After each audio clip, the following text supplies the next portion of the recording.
ಗಜಾನನಂ ಭೂತಗಣಾದಿಸೇವಿತಂ ಕಪಿತ್ತಜಂಬೂಫಲಸಾರಭಕ್ಷಿತಂ ಉಮಾಸುತಂ ಶೋಕವಿನಾಶಕಾರಣಂ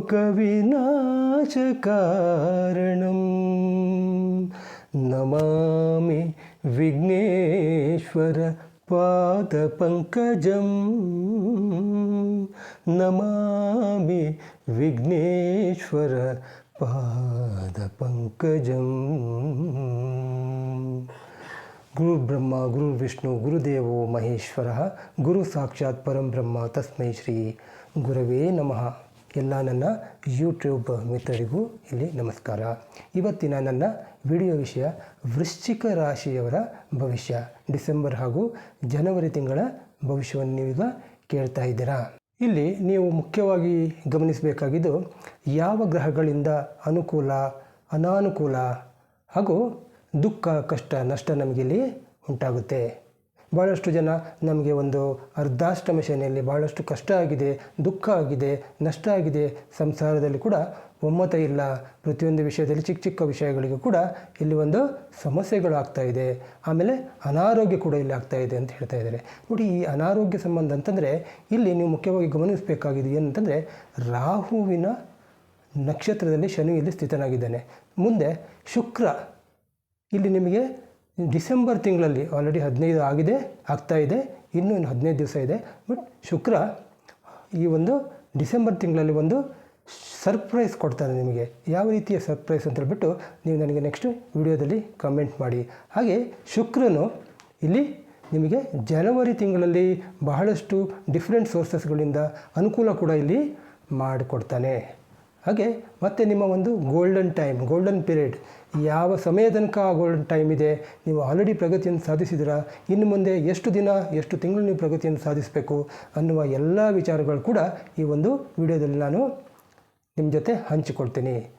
ಅದಕ್ಕಿಂತ ಮುಂಚೆ ಹೊಸಬ್ರು ಯಾರಾದ್ರು ನನ್ನ ಚಾನಲ್ ನೋಡ್ತಾ ಇದ್ದರೆ ಸಬ್ಸ್ಕ್ರೈಬ್ ಮಾಡೋದನ್ನು ಮರಿಬೇಡಿ. ಹಾಗೂ ನನ್ನ ಈ ವಿಡಿಯೋವನ್ನು ಕೊನೆ ತನಕ ನೋಡಿ, ಮಧ್ಯದಲ್ಲಿ ಸ್ಕಿಪ್ ಮಾಡಬೇಡಿ. ಸ್ಕಿಪ್ ಮಾಡಿದರೆ ನಿಮಗೆ ಕೆಲವು ವಿಚಾರಗಳು ಕೂಡ ನಿಮಗಿಲ್ಲಿ ಗೊತ್ತಾಗಲ್ಲ. ಅದಕ್ಕೋಸ್ಕರ ಪೂರ್ತಿಯಾಗಿ ಈ ಒಂದು ವಿಡಿಯೋವನ್ನು ಕೂಡ ನೀವು ಇಲ್ಲಿ ನೋಡಬೇಕಾಗ್ಬೋದು. ನನ್ನ ನೋಟಿಫಿಕೇಷನ್ ಕೂಡ ನಿಮಗೆ ಬರ್ತಾ ಇರುತ್ತೆ. ಅದಕ್ಕೋಸ್ಕರ ವಿಡಿಯೋವನ್ನು ನೀವು ಪೂರ್ತಿಯಾಗಿ ನೋಡಿ. ಮುಖ್ಯವಾಗಿ ಇಲ್ಲಿ ನಾವು ಗಮನಿಸಬೇಕಾದ ವಿಚಾರ ಅಂತಂದರೆ ಕುಜನ ಒಂದು ಸ್ಪೆಷಲ್ ಏನಪ್ಪ ಅಂತಂದರೆ ಬೇರೆ ಗ್ರಹಗಳಿಗಿಂತ ಇವನು ಡೆಬಿಲಿಟೇಟ್ ಮತ್ತು ಒಂದು ರೆಟ್ರೋಗೇಟ್ ಆಯಿತು ಅಂತಂದರೆ ಅವನಲ್ಲಿ ಜಾಸ್ತಿ ಒಂದು ಬಲ ಬಂದುಬಿಡುತ್ತೆ. ಆ ಒಂದು ಬಲವನ್ನು ನೀವೇ ಕಂಡ್ಕೋಬೇಕು. ನಿಮ್ಮ ಒಂದು ಈ ಒಂದು ರಾಶಿಯವರು ನಿಮ್ಮಲ್ಲಿ ಏನು ಅನುಭವ ಆಗ್ತಾ ಇದೆಯಾ ಅದನ್ನು ನೀವು ಕಂಡ್ಕೋಬೇಕಾಗುತ್ತೆ. ಸೊ ಇದೊಂದು ಪ್ರಾಕ್ಟಿಕಲ್ ಅನುಭವ ಒಂದು. ಆಮೇಲೆ ನಿಮ್ಮ ಒಂದು ತಂದೆಯ ಯಾರ ತಂದೆಗಾದರೂ ಸ್ವಲ್ಪ ಅನಾರೋಗ್ಯ ಇದ್ದರೂ ಕೂಡ ಈ ಒಂದು ಸಮಯದಲ್ಲಿ ಆರೋಗ್ಯದಲ್ಲಿ ಕೂಡ ಸುಧಾರಣೆ ಆಗುತ್ತೆ, ಸಕಾರಾತ್ಮಕವಾಗಿ ಸ್ಪಂದಿಸ್ತಾರೆ ಅಂತ ಹೇಳ್ಬೋದು. ನೋಡಿ, ನಿಮಗೆ ಹಲವಾರು ವಿಷಯಗಳ ಬಗ್ಗೆ ಮಾನಸಿಕ ಒತ್ತಡ ಇದೆ. ಒಂದೇ ವಿಷಯವನ್ನು ಹಲವಾರು ಬಾರಿ ಯೋಚಿಸಿ ಮಾನಸಿಕ ಒತ್ತಡಕ್ಕೆ ನೀವು ಒಳಗಾಗ್ತಾ ಇದ್ದೀರಿ. ಬಟ್ ಈ ಒಂದು ಮಾನಸಿಕ ಒತ್ತಡವನ್ನು ಕೂಡ ನೀವು ನಿವಾರಣೆ ಮಾಡಲು ಕೂಡ ನೀವು ಇಲ್ಲಿ ಪ್ರಯತ್ನಿಸಬೇಕಾಗುತ್ತೆ. ಆಮೇಲೆ ನಿಮ್ಮ ಶಾರೀರಿಕವಾಗಿ ಕೂಡ ನೀವು ಬಹಳಷ್ಟು ಒಂದು ಶಕ್ತಿವಂತರಾಗಬೇಕು. ಯಾಕಂತಂದರೆ ಮುಂದಿನ ದಿನಗಳು ಕೂಡ ನಿಮ್ಮ ಗ್ರೋತಿಗೆ ಒಂದು ಚಾಲೆಂಜಸ್ ಆಗಿರೋ ಕಾರಣ ನೀವೇನು ಮಾಡಬೇಕು ಅಂತಂದರೆ ಈ ಒಂದು ಸಮಯಕ್ಕೆ ಸರಿಯಾಗಿ ನಿದ್ರೆ, ಆಹಾರ, ಆಮೇಲೆ ಎಕ್ಸಸೈಸ್ಗಳು, ಯಾವುದೇ ರೀತಿ ಎಕ್ಸಸೈಸ್ಗಳು ಇರ್ಬೋದು, ಎಕ್ಸಸೈಸ್ ಮಾಡಿ ಮತ್ತು ನಿಮ್ಮದು ಸಮಯಕ್ಕೆ ಸರಿಯಾಗಿ ನಿದ್ರೆ ಮಾಡಿ, ಆಮೇಲೆ ನಿಮ್ಮ ಒಂದು ಯಾವುದು ಧ್ಯಾನನ ಬೇರೆ ಏನಾದರೂ ನೀವು ಪ್ರಾಕ್ಟೀಸ್ ಮಾಡಿಕೊಂಡು ನಿಮ್ಮ ಆರೋಗ್ಯವನ್ನು ಕೂಡ ಮಾನಸಿಕವಾಗಿ ಎಲ್ಲ ನೀವು ನಿಯಂತ್ರಣ ಮಾಡಿದರೆ ನಿಮಗೇನಾಗುತ್ತೆ, ನಿಮಗೆ ಈ ಕಡೆ ರಾಜಯೋಗ ಇದ್ದರೂ ಕೂಡ ನಿಮಗೆ ಆರೋಗ್ಯ ಮತ್ತು ಶಾರೀರಿಕವಾಗಿ ಸಮಸ್ಯೆ ಆಯಿತು ಅಂತಂದರೆ ನಿಮಗೆ ಯಾವುದೇ ರೀತಿಯ ಒಂದು ಕಾರ್ಯಗಳನ್ನು ಮಾಡೋಕ್ಕಾಗೋದಿಲ್ಲ. ಸಾಧನೆ ಮಾಡಬೇಕಾದವರು ಏನು, ಶರೀರಗಳು ದಷ್ಟಪುಷ್ಟ ಇಲ್ಲ ಅಂದರೂ ಕೂಡ ಶರೀರದಲ್ಲಿ ಆರೋಗ್ಯ ಕೂಡ ಚೆನ್ನಾಗಿರಬೇಕು, ಮಾನಸಿಕವಾಗಿ ನಿಯಂತ್ರಣದಲ್ಲಿ ಕೂಡ ಇರಬೇಕು. ಈ ಒಂದು ಮುಖ್ಯ ವಿಚಾರವನ್ನು ಕೂಡ ನೀವನ್ನೇ ನೆನಪಲ್ಲಿಟ್ಕೋಬೇಕಾಗುತ್ತೆ. ಹಾಗೆ ನಿಮ್ಮ ಒಂದು ಹೃದಯ ಸ್ಥಾನ ಅಂದರೆ ನಿಮ್ಮ 4ನೇ ಮನೆ, ನಿಮ್ಮ ಸುಖ ಸ್ಥಾನ, ಈ ಸುಖ ಸ್ಥಾನದಲ್ಲಿ ಈಗ ನಿಮಗೆ ಒಂದು ಅರ್ಧಾಷ್ಟಮ ಶನಿ ಆಲ್ರೆಡಿ ನೀವೀಗ 95% ನೀವೀಗ ಅನುಭವಿಸಿಯಾಗಿದೆ. ದುಃಖಗಳಿರ್ಬೋದು, ಕಷ್ಟಗಳಿರ್ಬೋದು, ಒಂಥರ ಸಮಸ್ಯೆಗಳಿರ್ಬೋದು, ಗ್ರಹದಲ್ಲಿ ಸಮಸ್ಯೆಗಳಿರ್ಬೋದು, ಅಥವಾ ಒಂದು ಸತಿಪತಿಯರಲ್ಲಿ ಕೂಡ ಚಿಕ್ಕ ವಿಷಯ ಕೂಡ ಒಂದು ವಿರಸ ಕೂಡ ಆಗ್ಬೋದು. ಮತ್ತು ಒಂದು ವಿದ್ಯಾರ್ಥಿಗಳು ಕೂಡ ಸರಿಯಾದ ಸಮಯಕ್ಕೆ ಓದದೆ ಅವರ ಆಲಸ್ಯ ಕೂಡ ಇಲ್ಲಿ ಮಾಡ್ಬೋದು. ಸೊ ಇದರಲ್ಲಿ ಏನಾಗ್ತಾಯಿದೆ, ನಾವು ಹಿರಿಯರು ಈ ಒಂದು ಮಕ್ಕಳಿಗೆ ನಾವು ಮಾರ್ಗದರ್ಶನ ಕೊಡಬೇಕಾಗುತ್ತೆ. ಯಾಕಂದರೆ ನನ್ನಲ್ಲಿ ಬಹಳಷ್ಟು ಕ್ಲೈಂಟ್ಗಳು ಏನಾಗ್ತಾಯಿದೆ, ಇಲ್ಲಿ ಮುಖ್ಯವಾಗಿ ನೀವು ಗಮನಿಸಬೇಕಾಗಿದೆ ಏನಂತಂದರೆ, ಶನಿ ಬಂದು ರಾಹುವಿನ ನಕ್ಷತ್ರದಲ್ಲಿದ್ದಾನೆ.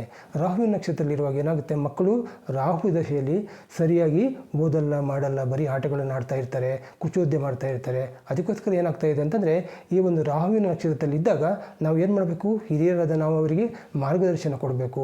ಹೇಳಿದರೆ ಅವರು ಕೇಳ್ತಾರೆ. ಇವೆಲ್ಲ ಒಂದು ಕೆಲವು ವಿಚಾರಗಳಿವೆ. ಇಲ್ಲಿ ಮುಖ್ಯವಾಗಿ ಏನಪ್ಪ ಅಂತಂದರೆ, ದುಃಖ ನಿಮಗೆ ಯಾಕೆ ಆಗ್ತಾ ಇದೆ? ಎಲ್ಲರೂ ಅಂದ್ಕೊತಾರೆ ಶನಿಯಿಂದ ನಮಗೆ ಆಗ್ತಾ ಇದೆ, ಶನಿಯಿಂದ ಸಡೆ ಸಾತಿ ಬಂದಿದೆ, ಅದಾಗಿದೆ, ಇದಾಗಿದೆ ಅಂತಾರೆ. ನೋಡಿ, ಬಹಳಷ್ಟು ಜನ ನನ್ನ ಕ್ಲೈಂಟ್ಗಳು ಹೇಳಿದ್ದಾರೆ, ಸಡೆ ಸಾತಿ ಕೆಲವಷ್ಟು ಜನರಿಗೆ ಬಂದಿದೆ. ಅವರಂತಾರೆ ಮತ್ತೆ ಸಡೆ ಸಾತಿ ಯಾವಾಗ ಬರುತ್ತೆ ಅಂತ ಹೇಳ್ಕೊಂಡು ಹೇಳ್ತಾ ಇದ್ದಾರೆ. ಇಲ್ಲಿ ಅಂಥ ಜನಗಳು ಕೂಡ ಬಹಳಷ್ಟು ಜನ ಇಲ್ಲಿ ಇದ್ದಾರೆ. ಇಲ್ಲಿ ನಾವೇನು ಶನಿಗೋಸ್ಕರ ನಾವು ಶನಿಯನ್ನೇ ದೂರ್ತಾ ಇದ್ದೀವಿ. ಶನಿ ಏನು ಹೇಳ್ತಾರೆ, ದುಃಖಕಾರಕ ಹೇಳ್ತಾರೆ, ನಿಂದನಕಾರಕ ಅಂತ ಹೇಳ್ತಾರೆ, ಮತ್ತು ಅವನೇ ಏನೋ ಒಂಥರ ಸಮಸ್ಯೆಗಳನ್ನು ಹುಟ್ಟಾಕ್ತಾನೆ ಅಂತ ಹೇಳ್ತಾರೆ. ಬಟ್ ಇಲ್ಲಿ ಶನಿ ಯಾವುದೇ ರೀತಿಯ ನಿಮಗೊಂದು ಸಮಸ್ಯೆಯನ್ನು ಇಲ್ಲಿ ಹುಟ್ಟು ಹಾಕಲ್ಲ.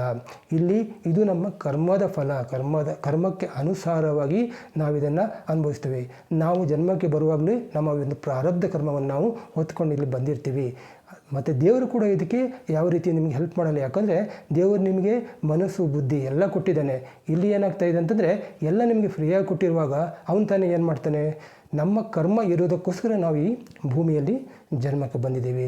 ಅದಕ್ಕೋಸ್ಕರ ಇದು ಆಲ್ರೆಡಿ ಇದು ರೆಡಿಮೇಡ್, ಇದು ಟೆಸ್ಟ್, ಇದು ನಮಗೆ ಇದು ಆಲ್ರೆಡಿ ಎಗ್ರಿ ಮಾಡಿಕೊಂಡೇ ನಾವು ಈ ಭೂಮಿಗೆ ಬಂದಿರ್ತೀವಿ. ಇಲ್ಲಿ ಏನಪ್ಪ ಅಂತಂದರೆ, ಯಾವುದೇ ಒಂದು ಗ್ರಹಗಳು ಕೆಟ್ಟವೂ ಅಲ್ಲ, ಒಳ್ಳೆಯದೂ ಅಲ್ಲ. ಇಲ್ಲಿ ಏನಾಗ್ತಾ ಇದೆ ಅಂತಂದರೆ, ಪ್ರತಿಯೊಂದು ಗ್ರಹಗಳು ಅವರವರ ಒಂದು ಪೊಸಿಷನ್ಗೆ ತಕ್ಕಾಗಿ ಆಯಾಯ ಒಂದು ಮನೆಯಲ್ಲಿ ಸ್ಥಿತರಾಗಿದ್ದಾಗ ಇಲ್ಲಿ ಏನಾಗ್ತಾ ಇದೆ, ಅವರ ಕಾರಕತ್ವದಿಂದ ಇಲ್ಲಿ ಕೆಲವು ರೀತಿಯ ಬದಲಾವಣೆಗಳಾಗುತ್ತೆ. ಮನುಷ್ಯನ ಮೇಲೆ ಬದಲಾವಣೆಗಳು ಇದ್ದೇ ಇರುತ್ತೆ. ಮುಖ್ಯವಾಗಿ ಕೆಲವರಿಗೆ ಏನಾಗ್ತಾ ಇದೆ, ಮಾನಸಿಕವಾಗಿ ಅವರ ಮನಸ್ಸು ಸಡಿಲಗೊಂಡಾಗ ಏನಾಗುತ್ತೆ ಅಂತಂದರೆ, ನಾವು ಮೈಂಡ್ ವೀಕ್ ಆದಾಗ ಏನಾಗುತ್ತಂತೆ, ಇವೆಲ್ಲ ನೆಗೆಟಿವ್ ಥಿಂಗ್ಸ್ ಎಲ್ಲ ನಮ್ಮಲ್ಲಿ ಬರ್ತಾ ಇದೆ. ಆಲ್ರೆಡಿ ಎಲ್ಲರೂ ನಂಬಿಸಿರ್ತಾರೆ, ಆ ಥರ ಆಗುತ್ತೆ, ಈ ಥರ ಆಗುತ್ತೆ ಅಂತ ಹೇಳ್ಕೊಂಡು. ಬಟ್ ಇದರಲ್ಲಿ ಆಗುವಂಥದ್ದು ಏನಿಲ್ಲ. ನಾನು ಹೇಳಿದಂಗೆ ಇದು ಬರೀ ನಮ್ಮ ಕರ್ಮಫಲ. ಕೆಲವರಿಗೆ ಅನಾರೋಗ್ಯ ಆದರೆ ಏನಾಗುತ್ತೆ, ಕೆಲವರಿಗೆ ಇಲ್ಲಿ ಅವರಿಗೆ ಈ ಕಾಲು ನೋವು ಬರ್ಬೋದು, ಅಥವಾ ಸ್ಪೈನಲ್ ಕಾರ್ಡಲ್ಲಿ ಕೂಡ ಇಲ್ಲಿ ಪ್ರಾಬ್ಲಮ್ ಬರ್ಬೋದು, ಅಥವಾ ನರ್ವ್ಸ್ ಪ್ರಾಬ್ಲಮ್ ಬರ್ಬೋದು, ಎಲರ್ಜಿ ಥರ ಬಂದಿರಬಹುದು, ಅಥವಾ ಬೇರೆ ಏನಾದರೂ ಹಲ್ಲು ಸಮಸ್ಯೆ, ಕೂದಲಲ್ಲಿ ಸಮಸ್ಯೆ ಇತ್ಯಾದಿಗಳೆಲ್ಲ ಬರ್ಬೋದು. ಇದಕ್ಕೆಲ್ಲ ಏನಾಗುತ್ತೆ, ವೈದ್ಯರ ಹತ್ರ ಹೋಗ್ತೀರಾ. ಇಲ್ಲಿ ರಾಹುವಿನ ನಕ್ಷತ್ರದಲ್ಲಿ ಇರುವ ಕಾರಣ ಬಂದಿರುವ ರೋಗವನ್ನು ಸರಿಯಾಗಿ ಇಲ್ಲಿ ಪತ್ತೆ ಮಾಡೋಕ್ಕಾಗಲ್ಲ. ಈಗ ನಮಗೆ ಏನಾದರೂ ರೋಗ ಬಂತು ಅಂದರೆ ನಮಗೆ ಅದನ್ನು ಐಡೆಂಟಿಫೈ ಮಾಡೋಕ್ಕಾಗೋದಿಲ್ಲ. ಅಂದರೆ ಏನಾಗುತ್ತೆ, ನಾವು ವೈದ್ಯರ ಹತ್ರ ಹೋದಾಗ ಅವ್ರು ಕೇಳ್ತಾರೆ ಯಾವ ರೀತಿ ರೋಗ ಅಂತೇಳಿ. ಆವಾಗ ನಮಗೆ ಸರಿಯಾಗಿ ಆನ್ಸರ್ ಕೊಡೋಕ್ಕಾಗಲ್ಲ ಅಂತಂದರೆ ಅಲ್ಲಿ ರಾಂಗ್ ಡಯಾಗ್ನೋಸಿಸ್ ಕೂಡ ಆಗುತ್ತೆ. ಮತ್ತು ಪ್ರತಿಯೊಬ್ಬರು ಕೂಡ ಕೆಲವೊಂದು ರೋಗಗಳಿಗೆ ಬಹಳಷ್ಟು ಜನ ಕ್ಲೈಂಟ್ಗಳನ್ನು ನೋಡಿದ್ದೀನಿ. ಇಲ್ಲಿ ಏನಾಗ್ತಾ ಇದೆ ಅಂತಂದರೆ, ಅವರವರ ಆ ರೋಗಕ್ಕೆ ತಕ್ಕನಾಗಿ ಹೋಗಿ ಡಾಕ್ಟರ್ ಹತ್ರ ಹೋಗ್ತಾರೆ, ದೇವಸ್ಥಾನಕ್ಕೆ ಹೋಗ್ತಾರೆ. ಎಲ್ಲಿ ಹೋದರೂ ಕೂಡ ಅವ್ರದ್ದು ಆ ರೋಗ ಇಲ್ಲಿ ವಾಸಿ ಆಗಲ್ಲ. ಸೊ ಆವಾಗ ನಾವು ಅಂದ್ಕೋಬೇಕು, ನಮ್ಮ ಈ ಹಿಂದಿನ ಜನ್ಮದ ಕರ್ಮದ ಅನುಸಾರವಾಗಿ ಈ ರೋಗ ಬಂದಿದೆ ಅಂತ ಹೇಳ್ಕೊಂಡು. ಈ ರೋಗವನ್ನು ನಾವು ಕರ್ಮದಿಂದ ನಾವು ಹೊತ್ಕೊಂಡ್ಬಂದಿದ್ದೀವಿ. ಅದನ್ನು ನಾವು ಇರುವ ತನಕ ಅದನ್ನು ಕ್ಯಾರಿ ಮಾಡ್ಕೊಂಡು ಹೋಗಬೇಕು ವಿನಃ ಮನುಷ್ಯ ಮಾತ್ರ ಇದು ಸಾಧ್ಯವೇ ಇಲ್ಲ. ಇಲ್ಲಿ ಇನ್ನೊಂದು ಮಾತಿದೆ, ಪೂರ್ವಜನ್ಮ ಪಾಪಂ ವ್ಯಾಧಿ ರೂಪೇಣ ಪೀಡಿತ ಅಂತ ಇದೆ. ಇಲ್ಲಿ ನಾವು ಹಿಂದಿನ ಜನ್ಮದಲ್ಲಿ ನಾವು ಏನು ಮಾಡಿದ್ದೀವ ಅದು ವ್ಯಾಧಿ ರೂಪದಲ್ಲಿ ನಮ್ಮನ್ನಿಲ್ಲಿ ಕಾಡಿಸ್ತಾ ಇದೆ ಅಂತ ಹೇಳ್ಕೊಂಡು. ಅದಕ್ಕೋಸ್ಕರ ಪ್ರತಿಯೊಬ್ಬರು ಏನು ಮಾಡ್ಕೋಬೇಕು, ಇದು ನನ್ನ ಕರ್ಮ, ಇದು ನಾನು ಈ ನನ್ನ ಕರ್ಮವನ್ನು ನಾನು ಕಂಪ್ಲೀಟ್ ಮಾಡೋದಕ್ಕೋಸ್ಕರ ಇಲ್ಲಿ ಬರ್ತಾ ಇದೆ. ಆಮೇಲೆ ಬಹಳಷ್ಟು ಜನ ಏನು ಮಾಡ್ತಾರೆ ಅಂತಂದರೆ, ಯಾವುದೇ ವಿಚಾರವಾಗಿ ಅವರಿಗೆ ದುಃಖ ಕಷ್ಟಗಳು ಬಂದಾಗ ಇವರಿಂದಾಯಿತು ಅವರಿಂದಾಯಿತು, ನಾನು ಇದಾಗೋದಕ್ಕೆ ಇವನೇ ಕಾರಣ ಅನ್ನೋ ವಿಚಾರಗಳನ್ನು ಕೂಡ ಪ್ರತಿಯೊಬ್ಬರು ಹೇಳ್ತಾ ಇದ್ದಾರೆ. ಬಟ್ ಯಾವುದೇ ಕಾರಣಕ್ಕೂ ಯಾರನ್ನು ನೀವು ನಿಲ್ಲಿಸೋಕ್ಕೆ ಹೋಗಬೇಡಿ.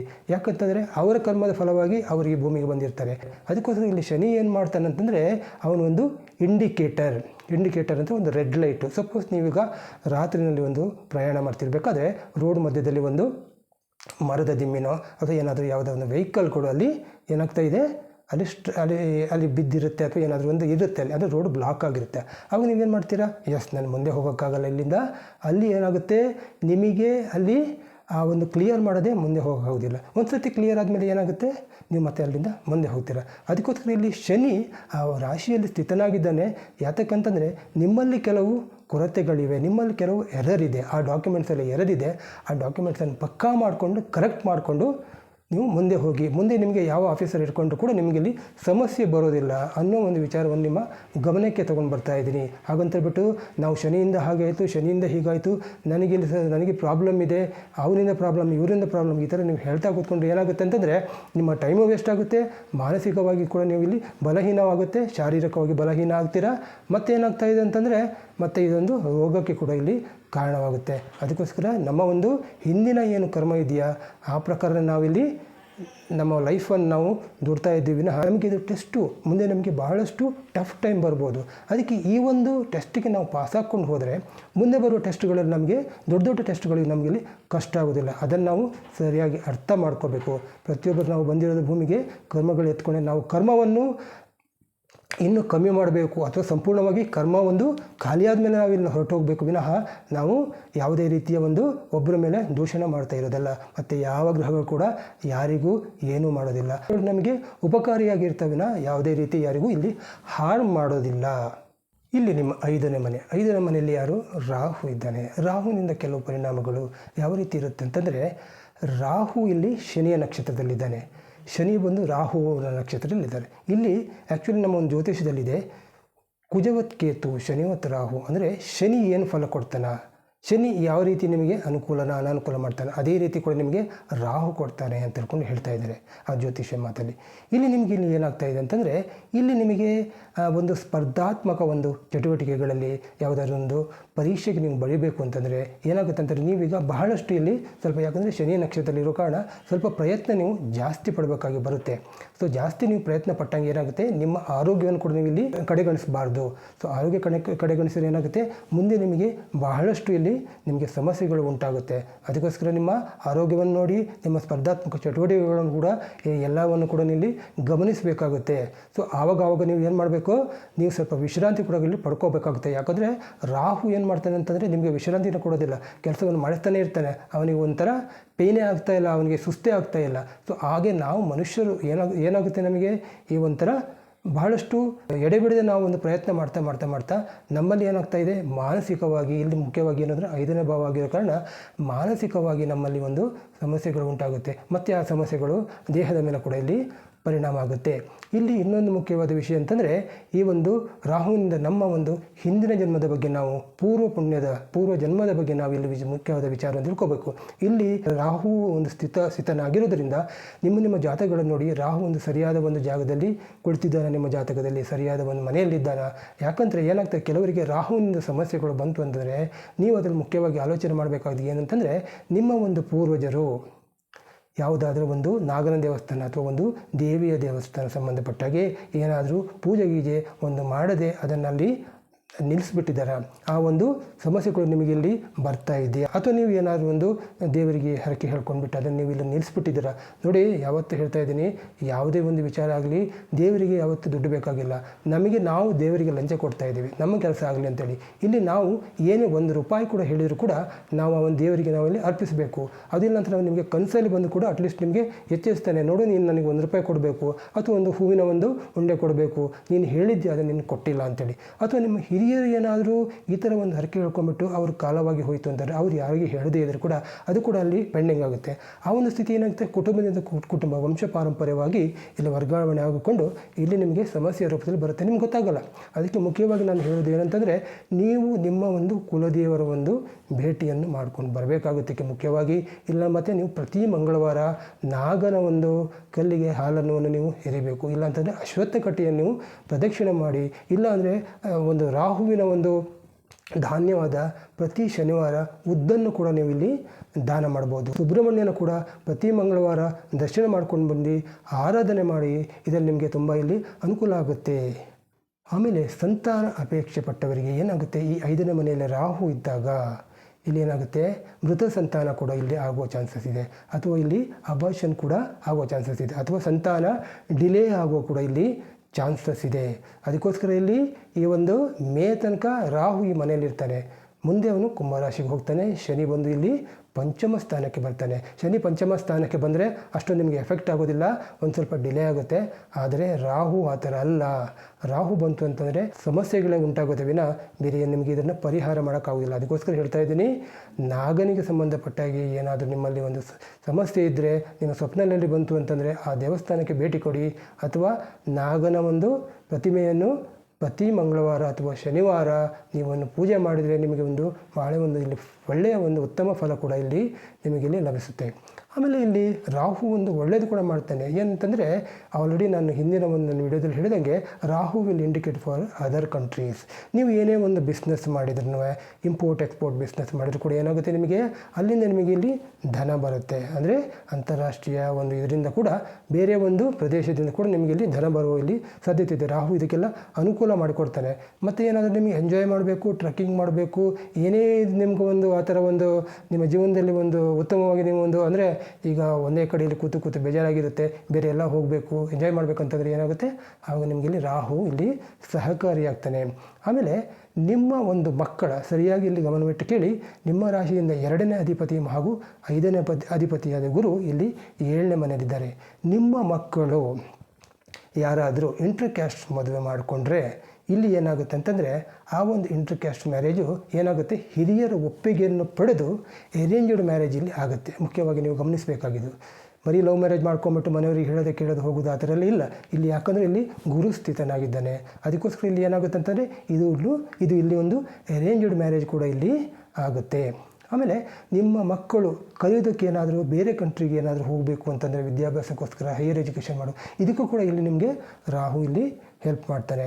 ಆಮೇಲೆ ನಿಮ್ಮ ಮಕ್ಕಳು ಏನಾದರೂ ಜಾಬಲ್ಲಿ ಬೇರೆ ದೇಶದಲ್ಲಿದ್ದರೆ ಆ ಒಂದು ಅಲ್ಲಿಂದ ಕೂಡ ನಿಮಗೆ ಒಂದು ಹಿರಿಯರಿಗೆ ತಂದೆ ತಾಯಿಯಂದರಿಗೆ ಕೂಡ ಇಲ್ಲಿ ಒಂದು ಧನ ಸಹಾಯ ಕೂಡ ಇಲ್ಲಿ ಆಗುತ್ತೆ. ಸೊ ರಾಹು ಬಹಳಷ್ಟು ಕೂಡ ಹೆಲ್ಪ್ ಮಾಡ್ತಾನೆ. ಈ ಕಡೆಯಿಂದ ಅಷ್ಟೊಂದು ಸಮಸ್ಯೆ ಕೂಡ ಇಲ್ಲಿ ಆಗುತ್ತೆ ಇಲ್ಲಿ. ಆಮೇಲೆ ಮುಖ್ಯವಾಗಿ ಲಾಟ್ರಿ ಟಿಕೆಟು ಜೂಜಾಟ ಮಾಡುವವರಿಗೆ ಇಂಥವರಿಗೆಲ್ಲ ಕೂಡ ಈ ಎಕ್ಸ್ರೇ ಸಂಬಂಧಪಟ್ಟ ಹಾಗೆ, ಆಮೇಲೆ ಈ ಫೋಟೋಗ್ರಫಿ ಇದಕ್ಕೆಲ್ಲ ಬಹಳ ಒಂದು ರಾಹುವಿನ ಸಪೋರ್ಟ್ ಇದೆ.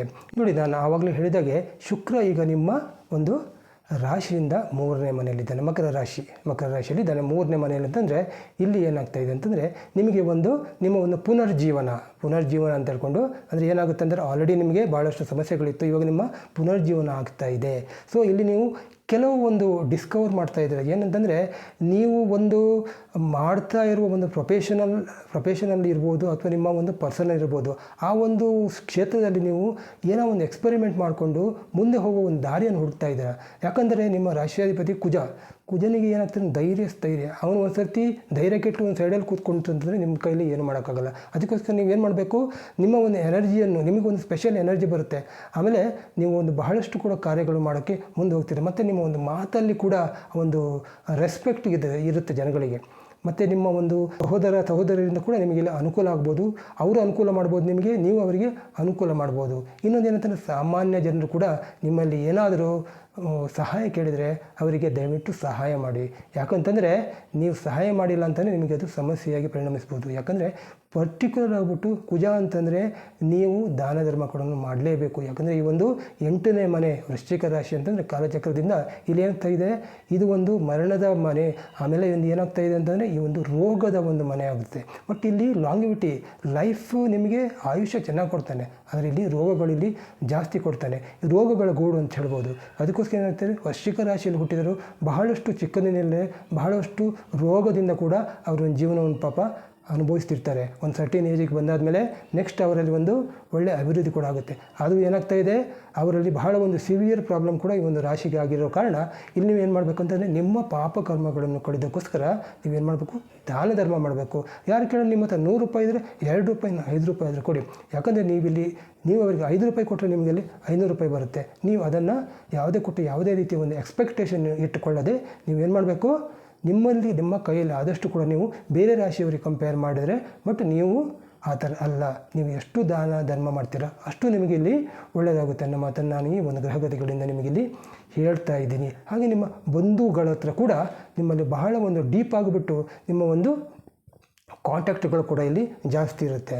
ಸೊ ಇಲ್ಲಿ ಏನಾಗ್ತಾ ಇದೆ, ನಿಮಗೆ ಬಂಧು ಮಿತ್ರರ ಜೊತೆ ಯಾವುದೇ ರೀತಿ ನಿಮಗೆ ಗಲಾಟೆ ಇರಲ್ಲ. ಯಾಕಂದರೆ ಶುಕ್ರ ಅಂತ ನಿಮ್ಮ ಒಂದು ನಿಮ್ಮ ಒಂದು 12ನೇ ಅಧಿಪತಿ ಹಾಗೂ ನಿಮ್ಮ ಸಪ್ತಮಾಧಿಪತಿ ಮತ್ತು ನಿಮ್ಮ ಒಂದು ಸಂಗಾತಿ ಕಡೆಯಿಂದ ಕೂಡ ನಿಮಗೆ ಇಲ್ಲಿ ಹೆಲ್ಪ್ ಆಗುತ್ತೆ. ಸೊ ಬಹಳಷ್ಟು ಅನುಕೂಲ ಆಗುತ್ತೆ.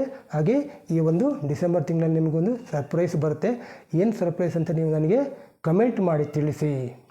ಇನ್ನೊಂದು ವಿಚಾರ ಏನಂತಂದರೆ, ನಾನು ಹೇಳಿದಂಗೆ ಜನವರಿ ತಿಂಗಳಲ್ಲಿ ನಿಮಗೆ ಶುಕ್ರನ ಅನುಕೂಲ ಆಗುತ್ತೆ. ನೋಡಿ, ಡಿಸೆಂಬರ್ 2ರಿಂದ 23ನೇ ತಾರೀಕುವರೆಗೆ ಅವನು ಈ ಒಂದು ಮಕರ ರಾಶಿಯಲ್ಲಿ ನಿಮ್ಮ 3ನೇ ಮನೆಯಲ್ಲಿ ಇರ್ತಾನೆ. ಜನವರಿ 23ನೇ ತಾರೀಕು ತನಕ ಡಿಸೆಂಬರ್ 24ರಿಂದ ಸೊ ಅವನು 4ನೇ ಮನೆಗೆ ಹೋಗ್ತಾನೆ. ಇಲ್ಲಿ ಶನಿ ಒಬ್ಬನೇ ಇದ್ದಾಗ ಏನಾಗುತ್ತೆ, ಕಷ್ಟಪಡಬೇಕಾಗುತ್ತೆ. ಇಲ್ಲಿ ನೀವು ಹಾರ್ಡ್ ವರ್ಕ್ ಮಾಡಿದರೆ ನಿಮಗೆ ಅಲ್ಲಿ ಅದು ನಿಮಗೆ ಏನು ಪ್ರತಿಫಲ ಸಿಗುತ್ತೆ. ಇಲ್ಲಿ ಹಾಗೆಲ್ಲ, ಇಲ್ಲಿ ಶುಕ್ರ ಇರುವಾಗ ಅವನು ಹಣಕ್ಕೆ ಕಾರಕ. ಇವರಿಬ್ಬರು ಮಿತ್ರರು ಕೂಡ. ಅದಕ್ಕೆ ನೀವು ಏನೇ ಕಷ್ಟಪಟ್ಟು ನಿಮಗೆ ಅಲ್ಲಿ ಕೂಡಲೇ ಅಲ್ಲಿ ಪ್ರತಿಫಲ ಸಿಗುತ್ತೆ. ಅಲ್ಲಿ ನೀವು ಮಾಡೋದಕ್ಕೆ ಒಳ್ಳೆ ಸಂಪಾದನೆ ಕೂಡ ನಿಮಗಾಗುತ್ತೆ, ಬಹಳ ಒಂದು ಅನುಕೂಲ ಆಗುತ್ತೆ. ಅದೇ ರೀತಿ ನೀವು ಈಗ ನಿಮ್ಮ ಒಂದು ಸುಖ ಸ್ಥಾನದಲ್ಲಿ ಶುಕ್ರನಿರುವಾಗ ಇಲ್ಲಿ ಏನಾಗುತ್ತೆ ಅಂತಂದರೆ, ಮುಖ್ಯವಾಗಿ ಹಳೆಯ ಒಂದು ವಿಚಾರಕ್ಕೆ ಸಂಬಂಧಪಟ್ಟಾಗೆ, ಅಂದರೆ ಒಂದು ಶನಿ ಬಂದು ಹಳೆಯ ವಿಚಾರಗಳ ಬಗ್ಗೆ ಒಂದು ಜಾಸ್ತಿ ನಿಮಗೆ ಇಲ್ಲಿ ಪ್ರಿಫರೆನ್ಸ್ ಕೊಡ್ತಾನೆ. ಇಲ್ಲಿ ಏನಾಗುತ್ತೆ ಅಂತಂದರೆ, ಹಳೆಯ ವಾಹನವನ್ನು ನೀವು ಇಲ್ಲಿ ಕೊಂಡುಕೊಳ್ಳುವ ಒಂದು ಸಾಧ್ಯತೆ ಇದೆ. ಹಳೆಯ ವಾಹನ ಅಂದರೆ ಮತ್ತು ಕೆಲವರು ಒಂದು ವಾಹನ ಭಾಳಷ್ಟು ಸಮಯದಿಂದ ಅಲ್ಲೇ ಮನೆಯಲ್ಲೇ ಬಿದ್ದಿರುತ್ತೆ, ಹಣಕಾಸು ಕೂಡ ಸರಿಯಾಗಿ ಅವರಲ್ಲಿ ಇದ್ದಿರಲ್ಲ. ಯಾಕಂದರೆ ಒಂದು ವಾಹನ ಬೇರೆ ಕೂಡ ಅವರು ಇರೋದಿಲ್ಲ.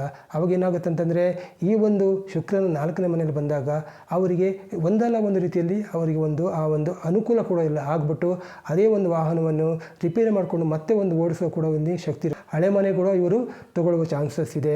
ಟ್ರ್ಯಾಕ್ಟರ್ ಆಗಿರ್ಬೋದು, ಒಂದು ಕೃಷಿಗೆ ಅಗ್ರಿಕಲ್ಚರ್ಗೆ ಸಂಬಂಧಪಟ್ಟ ಹಾಗೆ ಲಾರಿ ಇರ್ಬೋದು, ಅಥವಾ ಒಂದು ವಾಹನ ತಗೊಂಡ್ರೆ ಇನ್ನೊಂದು ವಾಹನ ಕೂಡ ಇಲ್ಲಿ ತೆಗೆದುಕೊಳ್ಳುವ ಇಲ್ಲಿ ಸಾಧ್ಯತೆಗಳು ಇವೆ. ಆಮೇಲೆ ಮುಖ್ಯವಾಗಿ ಸರ್ಕಾರಿ ನೌಕರರಿಗೆ ಸರ್ಕಾರದಿಂದ ಒಂದು ಅನುಕೂಲ ಆಗುತ್ತೆ. ಏನಾದರೂ ಬೋನಸ್, ಎಕ್ಸ್ಗ್ರೇಷಿಯಾ ಅಂಥದ್ದು ಏನಾದರೂ ಅವರಿಗೆ ಇಲ್ಲಿ ಸಿಗುವ ಚಾನ್ಸಸ್ ಕೂಡ ಇದೆ. ಆಮೇಲೆ ಫ್ಯಾಕ್ಟ್ರಿ ಸಂಬಂಧಪಟ್ಟಾಗೆ ಕಾರ್ಮಿಕರಿಗೆ, ಯಾಕಂದರೆ ಶನಿ ಒಂದು ಸಾಮಾನ್ಯ ಒಂದು ವರ್ಗದವರಿಗೆ ಒಂದು ಅನುಕೂಲ ಮಾಡಿಕೊಡುವ ಕಾರಣ ಅವನಿಗೆ ಸಾಮಾನ್ಯ ವರ್ಗದವರಿಗೆ ಪ್ರೀತಿ ಜಾಸ್ತಿ. ಅದಕ್ಕೋಸ್ಕರ ಶನಿಯ ಆರಾಧನೆ ಮಾಡುವವರು ಎಲ್ಲಾದರೂ ನಿಮಗೆ ಏನಾದರೂ ದಾನ ಮಾಡಬೇಕು ಅಂತ ಇದ್ದರೆ ಅಲ್ಲಿ ಒಂದು ದೇವಸ್ಥಾನ ಪಕ್ಕದಲ್ಲಿ ಬಡವರು ಇರ್ತಾರೆ, ಭಿಕ್ಷುಕರು ಇರ್ತಾರೆ, ಅವರಿಗೇನಾದರೂ ಒಂದು ಸಹಾಯ ಮಾಡಿ. ಅದು ನಿಮಗೆ ಶನಿಗೆ ನೀವು ಹೆಲ್ಪ್ ಮಾಡಿದಂಗೆ ಆಗುತ್ತೆ, ನಿಮ್ಮ ಕರ್ಮ ಕಳ್ಕೊಂಡಾಗೆ ಆಗುತ್ತೆ. ಅದಕ್ಕೋಸ್ಕರ ಇಲ್ಲಿ ಏನಾಗ್ತಾ ಇದೆ, ಸಾಮಾನ್ಯ ವರ್ಗದ ಒಂದು ಕಂಪನಿ ಒಂದು ವರ್ಗದವರಿಗೆ ಇದೇನಾಗುತ್ತೆ, ಇಲ್ಲಿ ಏನಾದರೂ ಒಂದು ಕಂಪನಿಯ ಮಾಲೀಕರಿಂದ ಏನಾದರೂ ಒಂದು ಗಿಫ್ಟ್ ಕೊಡ್ಬೋದು, ಅಥವಾ ಒಂದು ಇದರದ್ದು ಕ್ರಿಸ್ಮಸ್ ಬೋನಸ್ ಕೊಡ್ಬೋದು. ಇಲ್ಲ ಅಂತಂದರೆ ಹೊಸ ವರ್ಷದಿಲ್ಲ ಮಕರ ಸಂಕ್ರಮಣ ಸಂಬಂಧಪಟ್ಟ ಏನಾದರೂ ಒಂದು ಅನುಕೂಲ ಕೂಡ ಇಲ್ಲಿ ಮಾಡಿಕೊಡ್ಬೋದು. ಹಾಗೆ ತಾಯಿ ಕಡೆಯಿಂದ ಕೂಡ ಇಲ್ಲಿ ಅನುಕೂಲ ಆಗುತ್ತೆ. ಹೇಗಂತಂದರೆ, ನಿಮ್ಮ ರಾಶ್ಯಾಧಿಪತಿ ಕರ್ಕಾಟಕ ರಾಶಿಯಲ್ಲಿದ್ದಾರೆ.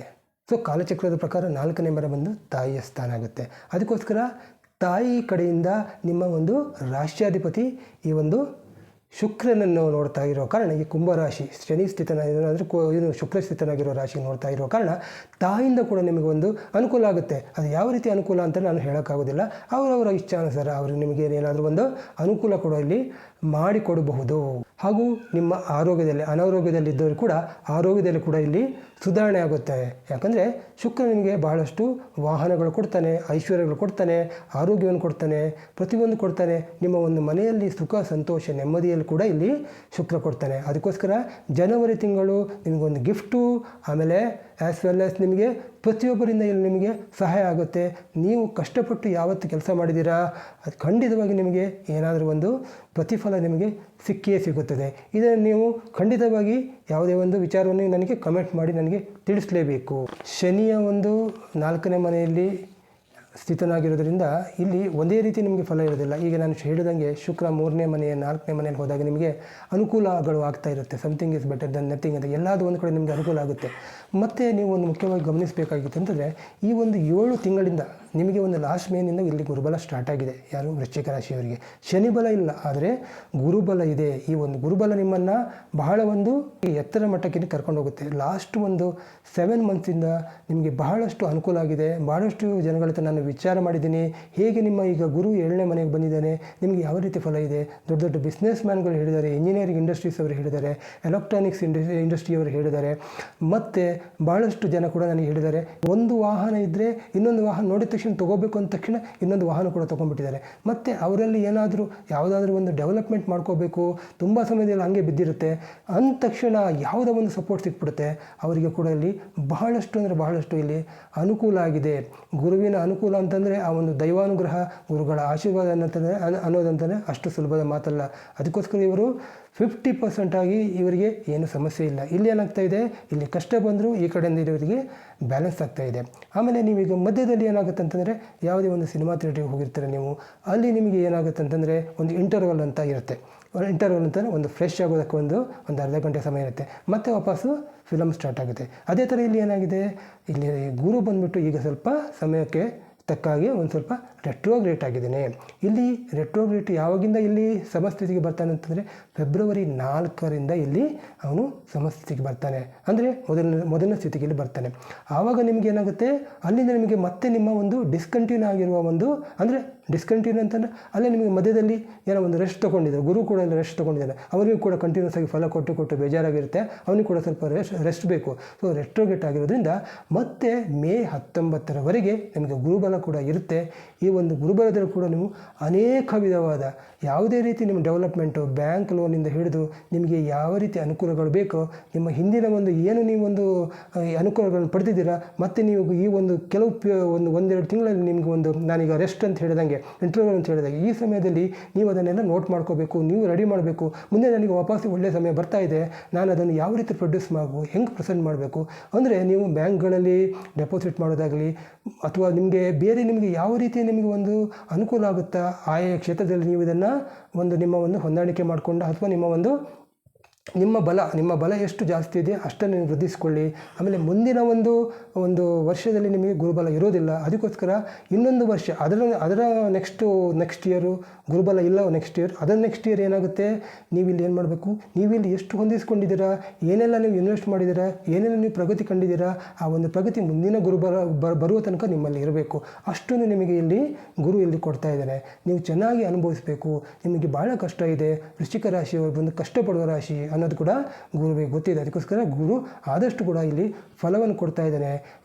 ಯಾವ ರೀತಿ ಫಲ ಕೊಡ್ತಾನೆ ಅಂತಂದರೆ, ನಿಮ್ಮ ಒಂದು ವ್ಯಾಪಾರದಲ್ಲಾಗಲಿ, ಜಂಟಿ ಪಾರ್ಟ್ನರ್ಶಿಪ್ಪಲ್ಲಾಗಲಿ, ಅಥವಾ ಏನಾದರೂ ನಿಮ್ಮ ಕೋರ್ಟ್ ಕೇಸ್ಗಳಾಗಲಿ, ಅಥವಾ ನಿಮ್ಮದು ಏನಾದರೂ ಒಂದು ಕಳೆದು ಹೋದ ವಸ್ತುಗಳು ಮತ್ತೆ ಒಂದು ಸಿಗೋದಾಗಲಿ, ಆಮೇಲೆ ನಿಮ್ಮ ಒಂದು ವಿವಾಹ ಜೀವನದಲ್ಲಿ ನೆಮ್ಮದಿಯಿಂದ ಸಾಗುತ್ತೆ.